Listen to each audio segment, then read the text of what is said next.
How to fix treadmill error code E2. Hey guys, welcome back to our channel. In today's video, I will exactly show you on how to fix this. Now before we get to the fixing step, let's go ahead and learn about what is error E2. If we navigate through this website right here for Soul Fitness, we can go ahead and see that the treadmill maintenance guide, tips and mistakes to avoid E1, E2, E3 and more is maintaining your treadmill isn't just about keeping it clean, it's about ensuring it works smoothly and lasts longer.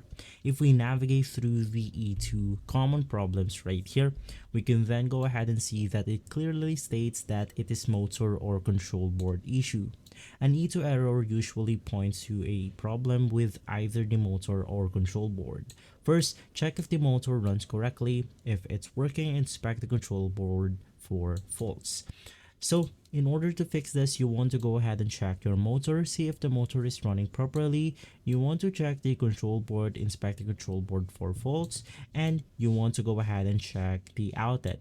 Make sure the treadmill is plugged into a standard 120 volt wall outlet, not an extension cord or power strip. Try plugging it into another or different outlet or moving it to a different room.